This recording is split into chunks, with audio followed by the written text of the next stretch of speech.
What is going on, everybody? Welcome back to the most important NYCFC talk show. It's time for the Dudes in Blue, episode number 156. Thank you guys so much for joining us. I'm your host, Joe Amato, and alongside me, as always, Antonino. Dude, what's going on? not too much, man. Not too much. It feels like we haven't done a show in a while, and it feels like we haven't had a game in a while. Because both are, like, true. Yeah. The game, yes. It doesn't. It feel. It's weird. Like it feels like it's been way longer than a week since we've done a show. Yeah, and the game, we're kind of far removed from the game. You know, usually when we do the shows on Mondays, it's either Sunday or Saturday that the game happened, so it's kind of fresh. Now, at this point, it's like you've watched the highlights 9 times. It's kind of old news, and you're kind of looking forward. So, these are the tough shows. These are the trap shows. These are the trap shows. These are the trap shows. Well, if you guys are joining on the Facebook live feed, thanks so much for spending time with us. Let us know where you are watching from, and if you're listening on the pod, we appreciate you joining us as well.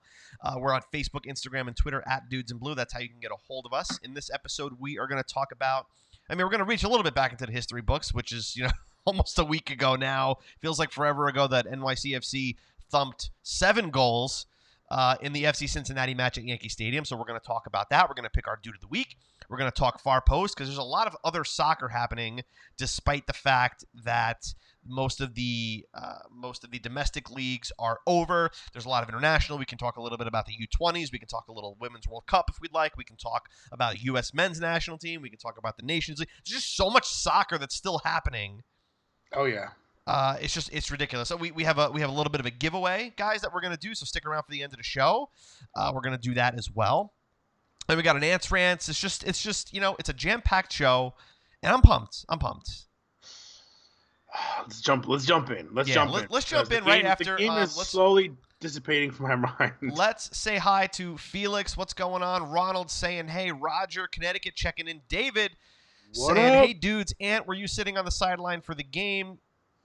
Christian, U.S. Open Cup on Wednesday. Time to focus on that egg basket at the end of the tunnel. That's hilarious. Hey, if you're watching on Facebook feed, share this broadcast with your NYCFC friends, and we appreciate you joining us. So, dude, let's get back into the New York groove here. Let's do it. The New York groove. Okay, so NYCFC played a game of soccer, and they walked away with a victory at Yankee Stadium against a very poor FC Cincinnati team. Where do we want to start with this game? And guys in the comments, start leaving them and let us know if you have any questions about the game. Comments, we'll try to get to as many of them as we can. And we're gonna talk a little bit about this match. I know it was like 5 days ago, so it feels like it was forever ago. But where do we want to begin here? I guess we can go with the lineup first because that's usually where everybody's kind of game starts. You know, everybody's the hour before the kickoff. You look at your phone and you see what's going on, and that kind of gets everybody talking. So let's go with the lineup first. So what are the big changes here? Number one, Sean Johnson away on international duty. Matarrita away on international duty. You had who else? We had a Forey out on international duty. We had Collins out on international Collins duty. playing with Peru. So a lot of guys there. So we had. I got to pull up the lineup while we're doing this because it was so damn long ago. Let's start from the back. Let's talk about Brad Stuver or Stoyer, if you are familiar. Dude, what did you think of his performance? I thought he came up with a couple of big saves. He did. The one misplayed ball was the set piece that Aver ends up heading into our own goal. A little bit of poor positioning by Brad on that part, but he came up and I really like the fact that he's got the height and he's not afraid to challenge you and kind of take away the angles and make himself much bigger than he really is. Really good with his legs. Unfortunately, he did end up going out and breaking Sands' arm, which is... You have one job, Stoyer. Don't break other teammates' limbs. Don't kill anybody on your team. But yeah, that was rough. But other than that, I mean, he came with some big saves. Even on the own goal by Iviaga, that's a Great great save. It's just that's just being a victim of circumstance at that point because Seb was in the wrong place at the wrong time, unfortunately, and that happens. But again, just to be able to make that save, which was kind of similar to the one he made earlier in the first half. Pretty early on, I think in like the fifth minute, it was really early on. Real quick, but it was nice. It was a great stop, and again, he's a good quality backup. Again, not taking the starting role from anybody, but as a backup, you really just have to give your team a chance to win games. That's really what it comes down to. And you made a couple big saves, big stops. So overall, I'm happy with that, and I wouldn't mind seeing him again in the goal. Stuver had 4 saves on the night, and as we know, I mean, unfortunately, one of them turned into an own goal. It's just what happens like that. Just a couple of comments here. Christian Smith saying Stoyer was solid. I love how that's sticking, by the way. Like, that's totally sticking.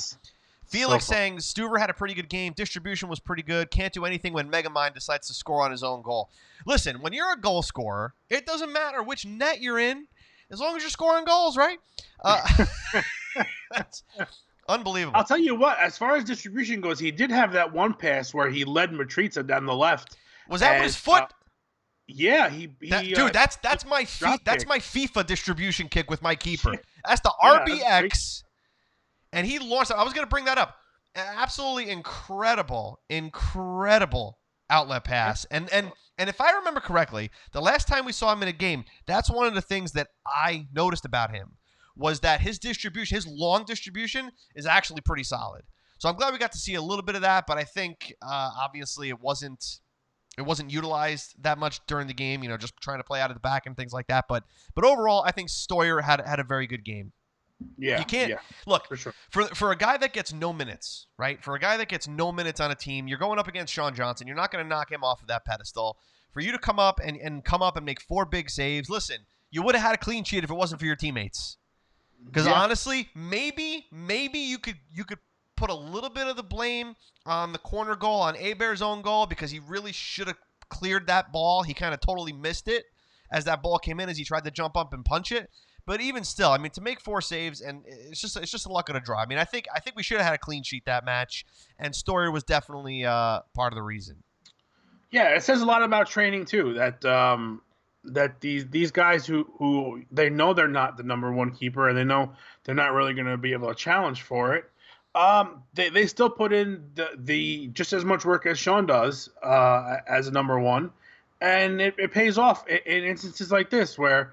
They're going to have stretches where they're not going to be able to start Sean Johnson, and your guys are going to have to be ready to answer the call. You're just because you put in the backup goalkeeper does not mean that you should automatically lose. They should be able to give you a fighting chance, and they should be skilled. So I like the hard work these guys put in and week out, and I'm really looking forward to seeing what these other guys can do while Sean's gone, because in an event there's an injury or he's out, again being called on international duty, or if Zach Steffen gets fired because of the performance he had the other night. Yeah, yikes, unreal. But yeah, it's good. It's good to see these guys playing well, and I think he did a good job. My only issue with this match against FC Cincinnati is the fact that NYCFC did a really good job of giving Cincinnati a lot of free kick opportunities just outside the area. I think especially in the first half. I mean, really throughout the whole game. I don't have the stat, but there was a lot of opportunities that they had on set pieces that fortunately, who was it? What the hell's the guy's name on Cincinnati? Let me pull it up. Unfortunately, they weren't connecting. But if you have a good free kick taker, I think it's going to cause a lot more harm than it did for us. So it's Ledesma, Emmanuel Ledesma. I think he was a little bit off. But if you give teams that work on set pieces, that have that skill, you give them a lot of those opportunities, we tend to fail on set pieces. I mean, like, that's just one of the things that we've always had a kind of a difficulty defending. And that was my only issue. My biggest issue was that they gave away too many chances right outside the area. Yeah, that's fair enough. It's fair criticism. I mean, but on the other hand, right? On the other hand, you had Maxi Morales, who had an absolutely unbelievable game, and this is what Okay, so I'm looking at MLSsoccer.com here. MLSsoccer.com. MLS Major League Soccer.com.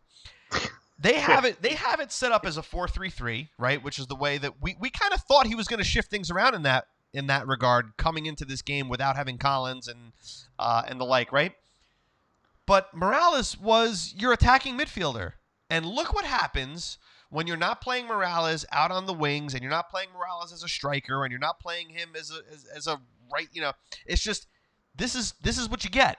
You get a creator. The pass he made to Aber on Aber's goal that he looped over the top was absolutely on a dime, absolutely pristine. Yeah. His pass to Matrica was fantastic. And I mean, you can't get better than the way that he played. He had an absolutely unbelievable game. He almost had as many Audi index points as the entire FC Cincinnati team. Well, it's not saying much. That's crazy. Now, listen, we touched on it last week where this guy's going to give you the most in that 10 spot in the midfield.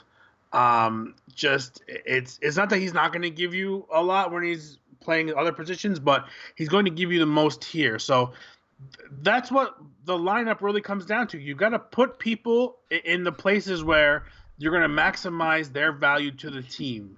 And Maxi is far more valuable in the middle of the field than he is in the attacking third, as an attacker. So as a forward. So look, and it speaks for itself. I mean, again, you got to take this result with a grain of salt because you are playing FC Cincinnati, and the team did they did start to get a little happy there that they were winning, and you start took their foot off the gas a little bit. Yeah, and you start playing around a little bit. You start trying to get a little too fancy.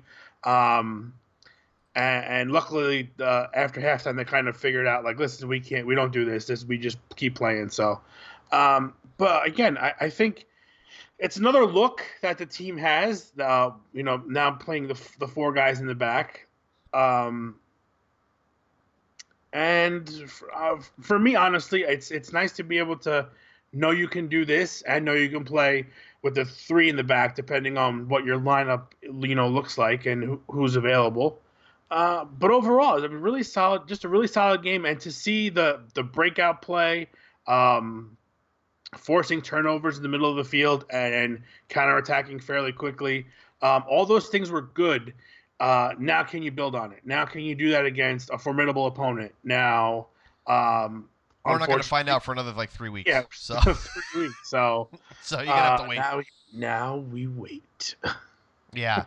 David said that we seemed to slow down at the end of the first half, but I'm happy we got a lot of goals. I said that. I tweeted that out. Like we took our foot off the gas when we went 3-0, 3-0 up. That's just what happens, right? I mean, it's just you get complacent and look, one goal puts the game flips the game on its end. It can, So sure. Especially at Yankee Stadium, when you're talking about a small pitch, any kind of players with pace can hurt you. That's but here's a question I want to pose to the comments, and I'll pose it to you as well, dude. How much of this game was it NYCFC and tactics and skill, and how much of this game was the fact that we were playing an opponent that's last in the league? Because you want to think that it's NYCFC. You really do. I mean, look, the goals that we scored were just pretty. They were, especially Maxi's goal. I mean, the build up to Maxi's goal, those little passes, even inside the 18-yard box, was like, holy crap! They were making passes like they had acres of space within that tiny little box. That was actually what I was just thinking. I was like, every pass looked like they had a lot more space than usual. Right. So that's why my question is, okay, how much of this is speaking to NYCFC's ability? Look, if we're gonna play against FC Cincinnati at home, if we do not walk away with a result, or at minimal a win, a definitive win, there's a problem with this team, right? So there's clearly not a problem, but at the same time, this was a really bad FC Cincinnati. Yeah. I mean, if I'm going to give you a percentage, I would probably feel comfortable right around 75% NYCFC, 25% FC Cincinnati. I think we were good, and I think we would have scored. We probably would have scored a good chunk of those goals. against other teams, but who knows if the scoreline going the other way is different. So, yeah, it's tough. It really is. But it is nice to beat up on a team every once in a while. And beating the teams that you should beat is great. It's a necessary thing when it comes into the end of the season, because so many times you'll look back and say, this is a game we really should have won and we didn't. So getting the result here is good. Now it's time to turn it up and take care of some of the guys that are in front of you on the table. And if you could do it this way, in this fashion, you're going to scare a lot of people. Well, look, we have games in hand, right? So there's the plus side there. You got to string these results together, but it's really difficult. It's really difficult when you don't have a league match in 3 weeks. It's really, really tough. And there's other teams that are playing. So it's just it's kind of the nature of the stupid MLS scheduling. But yeah, I think I would agree. I mean, maybe 60-40, 60% Cincinnati, 40%. I'm sorry, the other way around, 60-40 us. But again, when you get results against teams that you should beat, it's just like just go do your job. Like, do you get a pat on the back when you do your job every single day? No, you probably not. Just do your damn job. Beat a team that's in dead last, and all will be right. Now, it'd be a different story if they lost that game or picked up another draw. It would be a dude's rants. That's just Oh, boy. But listen, that's the way it goes. It was a good match. I liked seeing 5 goals. That was very exciting. I mean, we saw 7 technically, but 5 goals is fantastic. Like you said, it's good to thump a team every now and then. NYCFC, before this, by the way, only scored 5 goals twice. Ever. Once in the first season in 2015 against Orlando, which was Pirlo's first game. Mm-hmm. Right? Yep. And then against Colorado Rapids, when Frank Lampard scored his hat trick. Hat trick. Yep. That was a great game. It was a fantastic game. Great game. Felix is saying Joe would have foamed at the mouth if we would have drawn. I wouldn't be here tonight. It'll be like, listen, guys, it's Antonino here. I haven't heard from Joe in a week. We sent him missing persons. If you go to the store and get the milk cartons, his face is on them. NYCFC's got to start getting some wins. But this is what you build off of. This is what you build off of. You got the Open Cup now. You got the Open Cup now on Wednesday, which is going to be, I think I read a tweet today from, if I'm not mistaken, from Glenn Crooks. I'll try to find it while we're talking here. But I believe... Oh, hold on. No. Okay, this is from Dylan Butler on Twitter. Domet Torrent confirmed that Juan Pablo Torres, Keaton Parks, Justin Hawk, and Danny Bedoya will be in the NYCFC starting 11 against North Carolina FC in the Open Cup. So, there you go. There you have it. So, we're going to see the young kids. We're going to see Hawk. Yeah. Justin Hawk. I don't know. Like, whenever I hear his name or see his name, I always do like, Hawk. How do you spell that? H phlegm. David on Facebook is saying, and Tim Howard threw Tommy Mac's headband that game. That was amazing. Yep. That was the game. Tommy Mac. Give up 5 goals. I miss you, Tommy. The Open Cup game is intriguing now because I think you're kind of finally in a position to go for it and win one and actually to kind of take it, because you don't have any MLS games for the weeks following. So it's not like you have to rest your players for anything. You still have to conform to whatever rules, lineup rules that they have. You had almost a week rest. Yeah, and you're using a lot of players who've got a lot of weeks rest. Yeah, true. Guys, in the comments, let us know, how is the U.S. Open Cup important to you? I want to know. Is this important to you? So, dude, to me, it's not, and I think that's because, number one, of history. With this club never really taking it too seriously. So if the club's not going to take it too seriously, how could I take it seriously? Yeah. Patrick Vieira never really took it seriously. It was not a thing. I mean, we haven't won a game in the Open Cup. So it's like, for me, I'm like, we should be smoking these teams, and we're coming up with, losing 1-0, losing 2-0. It's like, come on. Like, yeah. So for me, I'm not super excited about it, but it's a midweek game to watch, which will be fun. Yeah, and I think if you don't like the cup and the format, that's fine. I understand it, but it gives you an actual competitive game to showcase your players who don't currently constantly make the 18, and it gives you an opportunity to get a game view of what these guys bring to the table. Right. You can play as many intra squad games and scrimmages as you want in training, but until you play a competitive game that means something, you guys bring different things to the table. So now, listen, we're lacking depth at left back between people leaving and injuries. Center back is thin right now.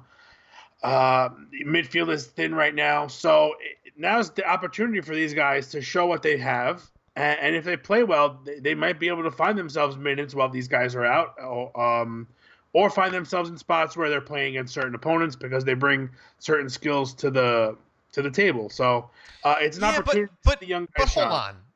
You're giving these guys one match. Yeah. That's the problem. Well, You got listen, one match to get it right. Get it right. That's your job. Okay, Get it but right. we haven't really done the job. Yeah. So that's why, like, I can't put too much weight in a game where we're playing guys that literally have not seen the pitch in 15 matches, are only seeing it. How much weight can you put on these guys? Listen, How much can you expect? That's really what it comes down to. Like, I have zero expectations from this squad. Zero. So if we win, fantastic. Let's move on. Let's get as deep into this tournament as we could possibly get. But at the same time, like, I'm not getting up until I see something that's worth getting up about. Listen, winning a trophy would be nice. Of course it would. If it meant more, if the reward was a little bit greater, it would be nice. But it's really just not enough to get worked up over. Again, winning it is nice, but losing it or getting knocked out really doesn't hurt. It's just adding games to your schedule, which at moments like this, it's kind of nice because you do have a 3-week break and you can kind of keep momentum rolling this way. Sometimes when you're playing hot and then all of a sudden you get a nice 2-week break, you end up cutting that momentum down and all of a sudden you're kind of starting over again. Whereas sometimes these teams won't have friendly matches booked for these 2 or 3 week breaks. And then all of a sudden they realize they win 3 games in a row, and all of a sudden they're calling people trying to get friendlies going because they want to kind of keep it going. So I'm gonna be there Wednesday. Didn't go last year. We went the year before. It's nice. It's a little different, but for me, it's more now just kind of watching these guys that you don't get to see on a regular basis, seeing what they bring and if they can shine. Again, these guys have to know they're younger, yes, but this is an opportunity. This is their first opportunity, and if you make the most of it, you're obviously going to be more likely to get some sort of minutes down the line because there are more breaks and there are more games. Listen, we've got when we come back, we've got 3 games in 8 days again. It's ridiculous. It's ridiculous. Yeah. So you got to understand that there's not going to be the same 11 or same 18 for those 3 games. It's just not going to happen. So listen, you play well here, you might be able to get a shot and edge yourself in as a sub in one of those 3 matches, and it kind of rolls from there. And we'll see what happens. I mean, you're not playing a crazy MLS opponent. You're not playing a solid, you're playing a team from a lower division. And theoretically, you should be able to beat them, but you're playing guys that haven't played in 15 matches. So it's really kind of up in the air. But nonetheless, it's a game. It's another game to watch, which is always fun in my book. We will be rooting for the boys in blue. Dude, let's move on. Let's move on to the Dude of the Week. Oh, yeah. Dude of the Week. Start throwing them in the comments. Ladies and gentlemen, the Dude of the Week for episode number 156. Dude, I'm going to throw one name in the hat, or one hat in the ring, one name. Here's a new one. We got Splot, Furcus, Eggs in the Basket, Hat in and the ring. No, name in the hat. Throwing the hat in the ring. Name in the hat. No, hat in the ring. Hat in the ring is a saying. I am 100% confident that throwing my hat in the ring is a saying. Throwing a name in the hat is more like a lottery.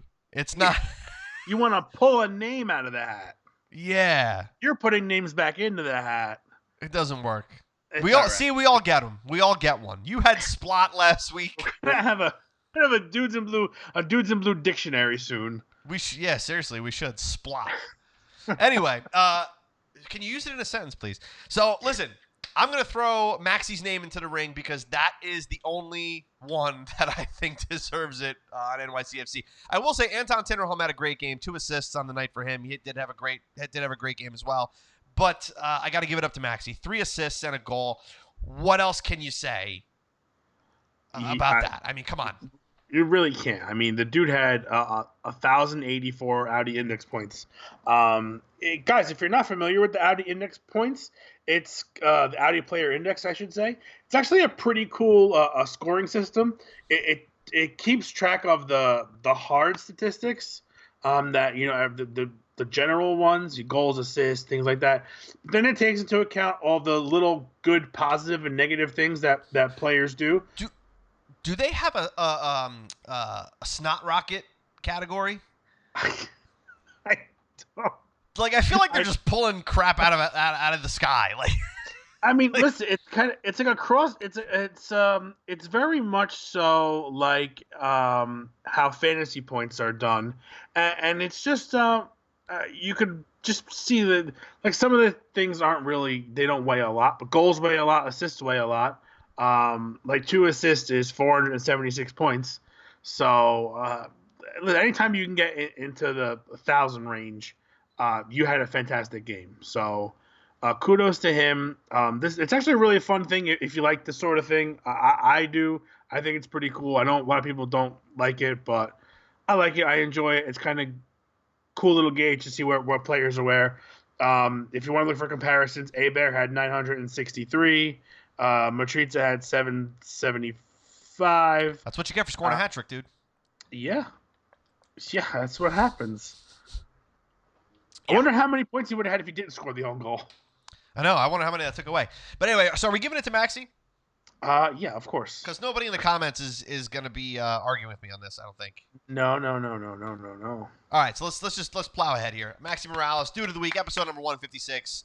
Yeah. Congratulations, 3 assists and a goal. The dude had an absolutely killer game. Good for him. Let's move ahead to some other stuff. Let's do it. The Far Post. All right, in the comments, let us know which direction do you want to take the Far Post in. We can talk a little bit more NYCFC. If you guys have any comments, we can talk international. We can talk Nations League. We can talk Women's World Cup. We can talk under 20s. We can talk. I mean, geez. Over 20s. It's unbelievable. It's unbelievable. I mean, like, I don't know where to begin here. Maybe we'll start with the UEFA Nations League, the first tournament of its kind. Portugal getting the win over the Netherlands 1-0 on a Gonzalo Guedes absolute cracker of a goal. If you guys didn't watch this goal, go watch this goal that Guedes scored, and don't necessarily look at the finish. The finish was fantastic, but look at the pass from Bernardo Silva. The no-look pass from Bernardo Silva. Bernardo Silva, in an interview after the game, said that he didn't see Guedes. He only heard him. And if you understand that context and then watch the pass that he made, knowing that he didn't see him, it was amazing. Unreal. Absolutely amazing. And Bernardo Silva, he actually won the player of the tournament, I believe. I think you're correct. Yeah, I think there was a video posted today somewhere of when they announced it, Cristiano Ronaldo was shaking his head like, no, he wasn't. He really wasn't. Listen, the guy's had a hell of a year. He's unbelievable. Dude, he won freaking 4 trophies this year. He is unbelievable. And don't get me wrong, Ronaldo had some ridiculous play in this League of Nations Cup. I mean, he was on fire. But League of Nations? What? Jesus. Now we're making this a geopolitical what event. The hell is this? What the hell is this stupid competition? They just keep making The cups UEFA Nations League. UEFA League of Nations. Put them in the egg basket and focus on the splots. It's like It's like a superhero, the League of Nations. Oh my God! It's a League of Extraordinary Nations. A cup. Oh my goodness! Unreal. Yeah, Ronaldo had. But Ronaldo was pretty quiet this match. I mean, most of the game was pretty quiet. But anyway. So that was pretty exciting. Look, let us know in the comments, are you proud of the U.S. men's national team under 20s for getting as far as they did, especially after beating France 3-2, but then losing to Ecuador? It's like you beat France, which the odds were against you, right? I mean, let's be honest here. The odds were against you beating France, and then you go and beat them, but then you lose to Ecuador. It's like, oh, I'm proud of them for getting as far as they did. I think they've shown tremendous strength and ability. Yeah, I agree. I think James Sands should have gotten a call and been part of that squad. But listen, it is what it is, and they beat a good French team, and I mean, like, France has like something like I think I read it the other day, like they have like some sort of prospect or young players chart of like top 100. France has like 25 of the top 100 players. That's ridiculous. Yeah. So you're talking about these guys are really, really good. So beating them again, so sometimes in a big match like that, you kind of give 110%, and then the next game you're kind of like, you're a little gassed. So, but again, they got farther than most of our other USA teams get, aside from the women. So here's what I will say: Italy's got a chance to be in the final, dude. Which is always nice because the last couple of years for Italy have been really, really shaky. Remember that tournament that they didn't play in along with the U.S. Oh yeah, last year. They should see now. They should have played after they didn't make it to the World Cup, and that should have been the League of Nations Cup. All the teams that didn't make it. Unbelievable. 4 teams that people wanted to see. Actually, Italy had a hell of a day on Saturday too, beating up on the Grecians from Greece. Oh, is that where they're from? Yeah. I honestly can't tell you the last time I remember Italy scoring 3 goals, like with purpose and with gusto. Like they were really good goals. It was really solid play. It's nice to see them play a little bit different and not be like a defensive death trap for 90 minutes. And then try to win by one goal. Winning a 1-goal game. Unbelievable. The last thing I want to touch on here, dude, is obviously the U.S. men's national team, the senior team, losing 1-0 to Jamaica and then losing 3-0 to Venezuela. This is so people are getting crazy out of hand, calling for Greg Berhalter's job and all this kind of crap. And it's like, this is a project that is not going to be complete in 5 friendlies. It's just not. It's not going to happen. You don't have arguably your best players on the field for these friendlies. Most of your top talent, guys like Christian Pulisic, Tyler Adams, these guys just finished up a very grueling season with their leagues, right? Who got consistent playing time. So it's not like these guys were riding the bench. These guys were playing almost match in, match out, right? Yeah. You can't expect them to just magically, that's it. Greg Berhalter's in here. Let's play the young guys and let's go. Let's game on. It's just not going to happen. My frustration with the U.S. men's national team, and I know Roger's saying we expect better results. And we all do. We're the United States. We want to win. My biggest issue with the U.S. men's national team is just skill. Is just not having the skill at the same level as the rest of the world. We've got 350 million people in this country. We can't find 23 amazing soccer players. Portugal's got 10 million people, and they're the size of New Jersey. And you find Cristiano Ronaldo, you find Bernardo Silva, you find Pepe, you find Rui Patricio, you find Gonzalo Guedes, you find all these amazing, you Luis Figo, the list goes on and on. Yeah. We can't find 23 guys that we could put on a field to win a freaking game against Jamaica? It's here and now. It's a very difficult thing. And I think that it's just the fact that there is so much to do in this country outside of soccer. That these other countries, they live, eat, and breathe this 24/7, and it just doesn't happen here, and it won't happen here. Honestly, these guys, if you want Americans to do this, they're going to have to go play and train in these other countries, which is sad because you're just until it becomes a huge, massive powerhouse here, it's going to be difficult. And again, a lot of these teams that are good, you have to pay to play, which makes it difficult because you've got a lot of players that are really skilled but never get in front of the eyes they need to get to because they can't afford it.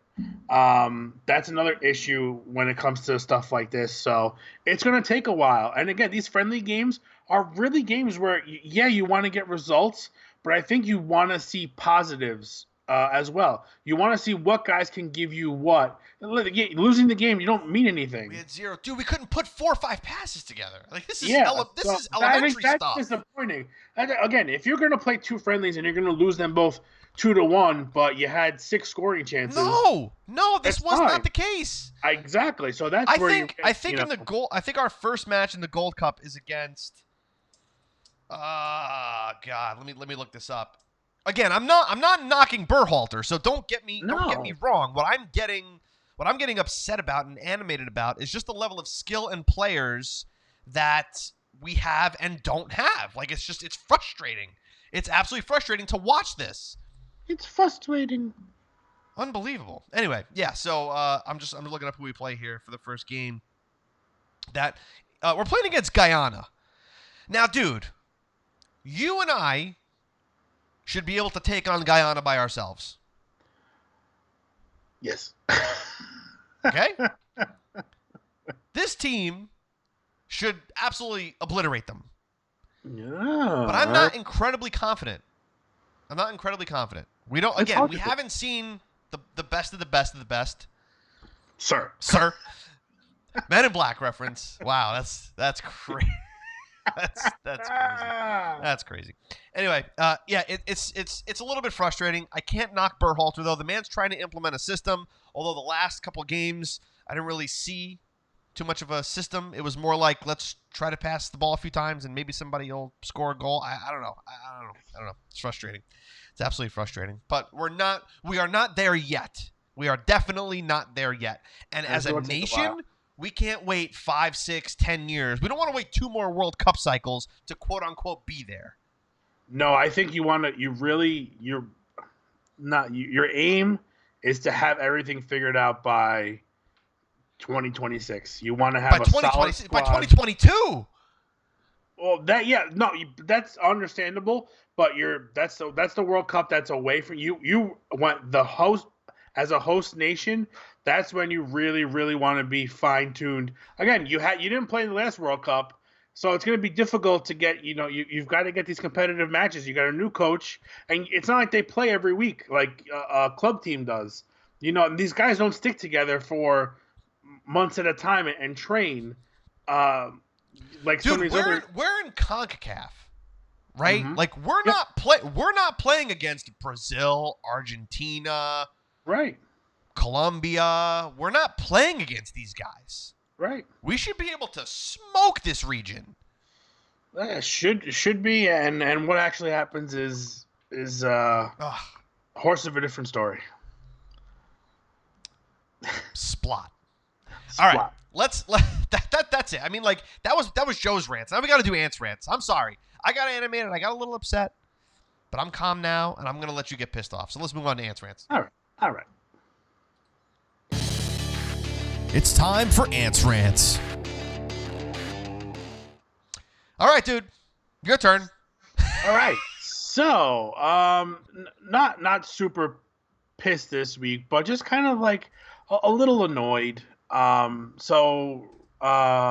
you guys haven't heard, Rocco Commisso, um, Italian American media mogul, owner of the Cosmos, just purchased Italian Serie A side Fiorentina for 160 million euro, roughly 180 million dollars.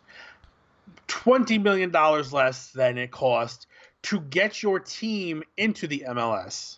A team that might cost you however much it costs you, but it takes 200 just to crack into the league. This is an issue. This is a problem. This is what's wrong with this league. I know people want to bark and complain about ProRel. I'm not with that yet or ever. I don't know. There's a lot of variables that go into that, but when you can buy a full squad in a league that is fairly popular in Europe, with a full stadium and a rather large fan base, and you're not buying a low-level team. You're buying a team that pretty much finishes mid to upper table pretty much every season. And they've had some great players go through that squad. Luca Toni, Alberto Gilardino, Bernardeschi came through there. It's really a nice team. When you can get a team like that in an already established league for less than what it takes just to get whatever team you paid for into this league, it's absurd. It really is. I think this ultimately, if this league MLS is going to thrive, the cap has to go take a hike. You've got to be able to get some sort of revenue sharing going on where the big market teams like LA, New York, these guys generate the flow of cash and trickles down to the smaller teams that can eventually work their way up and buy players. You need the big stars to come and play, and you need them to play when they're young enough to make an impact. Until we get some sort of TV deal and a set schedule alongside of it, because listen, these 3 weeks off and then 3 games in 8 days doesn't help anybody. You put stress on the fans who have to maybe travel however many miles 3 times in a week as opposed to once or twice a month. It's tough for a lot of people, and you can make it very difficult. So again, it's cool. He buys a team, and they'll be coming here and playing against the Cosmos without a doubt, which is pretty cool. So anybody fans Serie A, you get to go see them. But it just makes you shake your head at the MLS and say, there are so many things that are holding this league back, and the league is holding the league back because it's run like a business, like a single entity business, and not a league. And I don't have all the answers, but listen, it can be done. You've seen leagues be successful all over the place. There's no reason why this league can't be successful and give the fans what they want. So your issue is with the MLS expansion fee of $200 million. Just the expansion fee, but everything that the league does, they're stunting the growth of the league by having all these restrictions. I understand that if you did it a certain way, you'd have 3 teams But they want to get to 30 teams. How? That's fine. I don't care how many teams you want to get to, but if you got 30 crappy teams, it doesn't make a difference. If you got 30 teams of crappy players and guys that are going to play for 1 year that are going to draw fans and everybody's going to leave again, it's not. You need to build something that's sustainable. You're putting you're putting a thin foundation up for a house that you want to be. I have no idea where I'm going with this comment. Please continue. I want it. Foundation is not Please. strong enough for the mansion you want to build on it, is what I'm trying to say. And it's nothing new. It's everybody's complaint. The salary cap is. I don't mind having a salary cap, but make it to the point where you could pay these guys a wage where, the guy who's collecting garbage isn't making more than the guy who's playing left back. These guys are machines. And they're making peanuts compared to other people in these leagues. And again, it shows when you go see them. You don't want to see 30 bad teams. You want to see teams that are good. You're going to see a handful of teams that are excellent in the beginning, and they're going to reign for 5 or 6 years. But again, if they can somehow figure out how to share revenue and generate and put it back into the teams, then you'll get teams that are lower level that'll collect enough money over the years to go out and buy big name players to get themselves to the top, and then it keeps cycling like all the other major sports in the United States, like baseball. Baseball, you're only going to be a bad team for about 8 or 9 years. Then you're going to accumulate draft picks. You're going to get revenue from the big teams like the Yankees and the Red Sox and the Dodgers. And you're going to end up having enough money to buy one or two big name free agents along with your draft picks. And all of a sudden, you're a contending team. And you're playing for the World Series, and you're constantly in the playoffs. And another team will have to go the wayside and be at the bottom. That's just the way it goes. And that's what you want to see. That's the way you keep everybody interested. Otherwise, if you did it with a kind of single entity and you eliminated the cap, you got 3 teams that are spending an infinite amount of money because they have it. And those are the only 3 watchable teams. Well, you mean like Serie A and Ligue 1 and to some extent the Bundesliga and to some extent La Liga. Yeah, you get that, but the other teams, it's not the other teams don't have the money. They have money. They don't have as much. But again, yeah, but that's what this whole financial fair play is trying to fix and solve and do all that kind of crap. Tough. But I don't even want to get into that conversation. That's just there's a lot wrong with soccer, and yet it's still. But isn't it beautiful? It's beautiful. But it's beautiful. It is beautiful. It's a beautiful game. Speaking of beautiful, listen, beautiful game. Just to go back, because we didn't even touch on the Women's World Cup. These ladies can play. Tomorrow. I mean, they are fantastic. It's really fun to watch. They've got so much skill.